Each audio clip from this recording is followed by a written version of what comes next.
What's up, guys? This is Kane Webb here with BSO, coming at you with some new comic book news.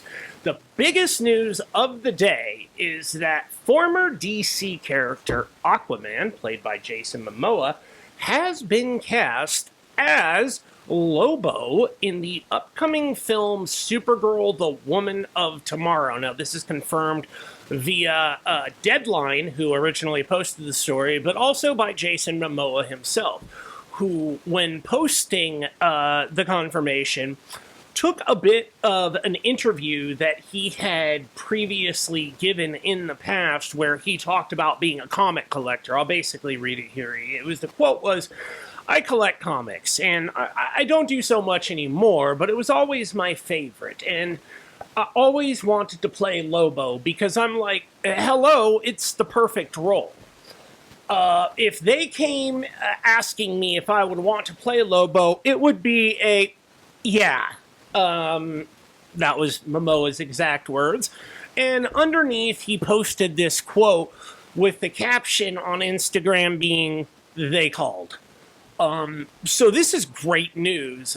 For those of you who are into DC, I think that this role actually fits Jason Momoa quite a bit better.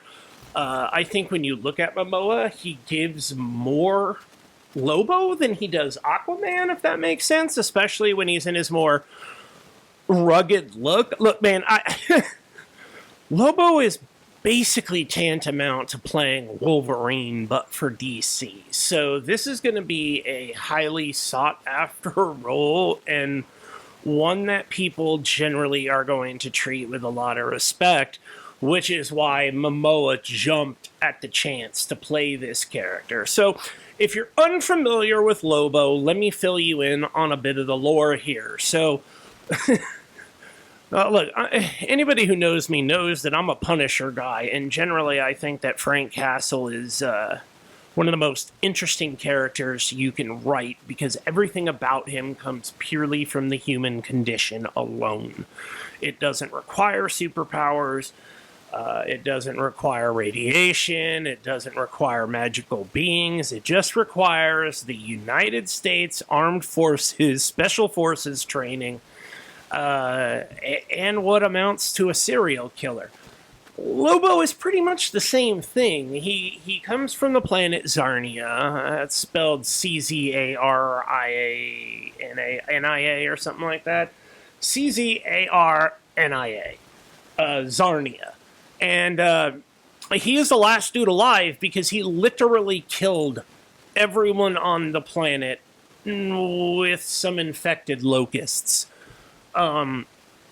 Literally killed every other person on the planet. So I guess you could take Punisher's body count, up that by about a Thanos, and you get Lobo.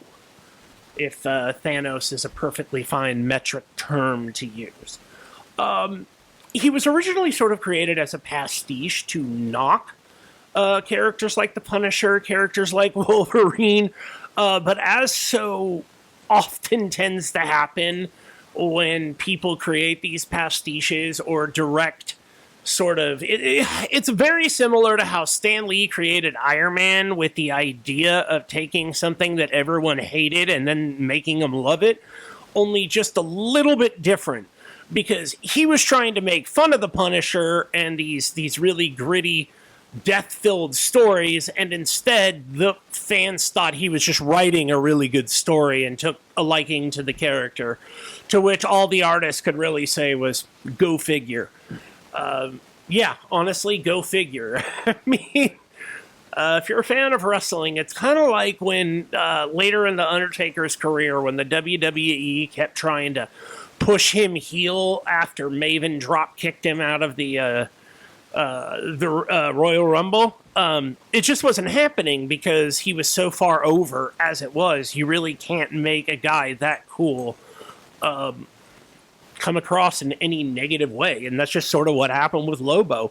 He looked like a biker. He was badass like a biker. He beat people down like a biker, and he just became one of those dudes in the DC community that people like. He He solves his problems with violence. The dude even killed Santa at one point. Granted, Santa was a touch of a psychopath, enslaving the elves and forcing them to work in excruciating conditions. But Lobo did not care, hide nor hair, that Santa was Santa. And he absolutely fulfilled the contract he was hired for and took Santa Claus out. And that's the thing with Lobo. If he's hired to do something, he's going to get it done. But it's also one of those be careful what you wish for situations, because he's one of those guys that will give you the letter of what you want, but absolutely not the spirit. I'm trying to think of the best way to put this, but like,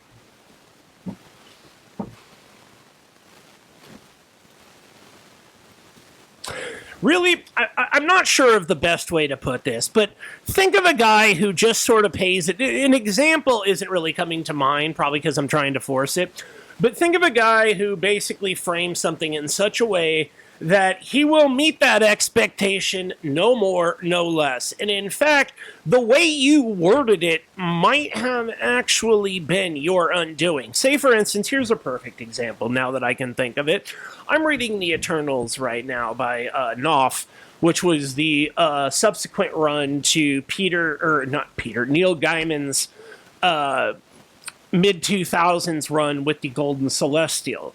And in that comic, Druig, this is unrelated to Lobo, but I'm sort of explaining how he works, Druig makes a deal with Zurus, the leader of the Eternals, that he will not attack Druig or his ambitions whilst he's in Vorozhekia, or whatever it is that Druig's running. It's sort of supposed to be an offshoot of Russia.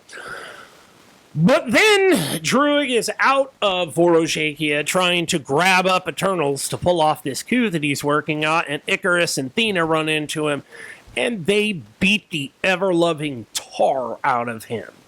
And he's screaming, "We have a deal, Zurus and I have a deal," and Icarus like, "Yeah, a deal that extends to the borders of Vorozhekia and no further." That's sort of what you get with Lobo. If he tells you, "I won't kill you X," you better pay attention to what that X says, because anything outside of X makes it fair for him in his mind, and that's all that really matters. Now, Lobo himself is kind of an interesting character because it really depends on who's writing him. In some instances, he's no stronger than a normal human being, and then in other instances, he can take a direct punch from Superman up through a flippin' spaceship, or take the heat ray from Superman, and he's just fine.